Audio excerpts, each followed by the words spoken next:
Boys, this is Gabby for opening it up, welcoming us here today. It's a beautiful day, and it's been approximately 6 weeks since the RCMP, the Canadian government, and a company called SWN from Texas first sent in about 200 snipers and paramilitary units to evict First Nations from their own land in New Brunswick, and also fucked up New Brunswick.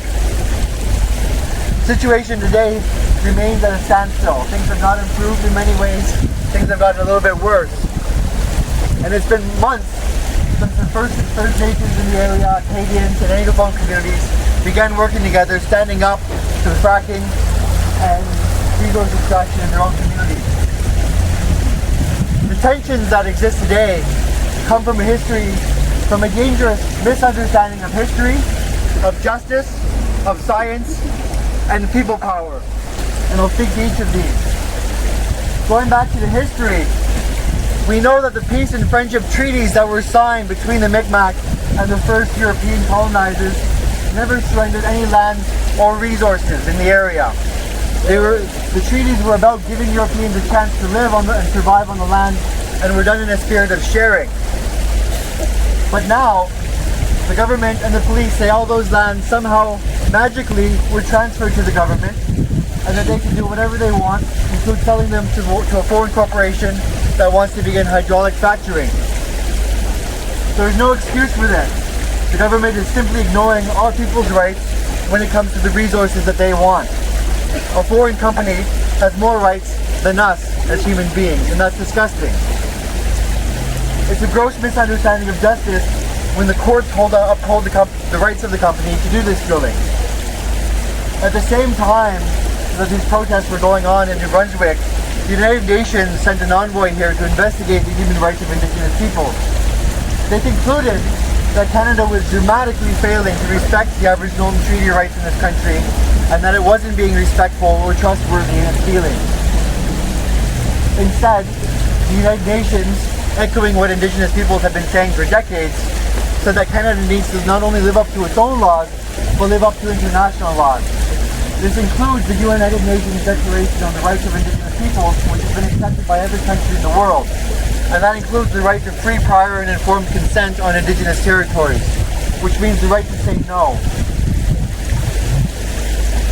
This is especially true with so much at risk and with so much more to come.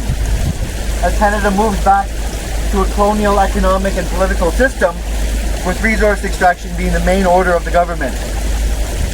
They want to get the oil, they want to get the gas, they want to get the minerals by any means necessary, even if it means poisoning our people. And it's going to get worse if we don't step in and stop it. The specific act of fracking, hydraulic fracturing, is based on a complete fabrication of science as well. The government says they don't know it's unsafe. That's because they don't know a damn thing, and they don't want to know. They fired all of their scientists who could tell them that it's harmful. They silenced the ones who remained. Scientists have even done their own protests here on Parliament Hill for the first time ever in history. If the government wanted to look, they could find many examples of the dangers of hydraulic fracturing. This includes people being able to light their water on fire at home because of natural gas leaking into their wells. Hundreds of chemicals being injected into the ground, many that we don't even know about, potentially contaminating the groundwater forever. People losing their hair or getting covered in rashes when they try to bathe with the water. Water being undrinkable. Climate change emissions rising. In fact, many other countries and areas around the world already have moratoriums, including their neighbors in Quebec, Newfoundland, New York, even the country of France has banned fracking. The government could know all of this if they wanted to. They don't, and they won't, which is why it's important that we're here today getting that message out. We must demand fracking moratoriums, not just on conservation land, but everywhere. And that goes the same with other extreme forms of energy. But most importantly, the government has misunderstood people power gravely. They thought they could continue to squash this First Nation as they've done with many others, and that people would never know or care, and they were wrong.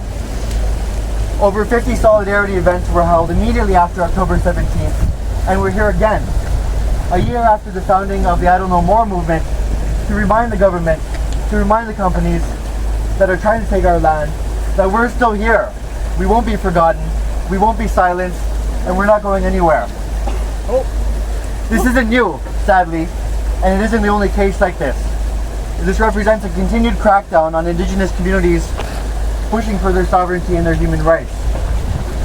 We must demand legal and political solutions that respect the sovereignty and the human rights of Indigenous people across this country and around the world, wherever our companies and our government is imposing their laws. We must continue to stand in solidarity with communities like Altutuktuk and all communities that are standing up for Mother Earth, for the water, for their dignity and human rights. We must continue to be present as we join brothers and sisters across the country today in a National Day of Action. And that's why it's important that we're all here today, showing our respect, showing our solidarity, sharing our prayers and our songs for those who are on the front lines. They might have the money, but we have the truth, and we have the people and the prayers on our side. We will not be silenced, we will not be stopped. We've risen past everything they've thrown at us, and we will rise past this. Nyawagawa. Thank you, brothers and sisters. Great job.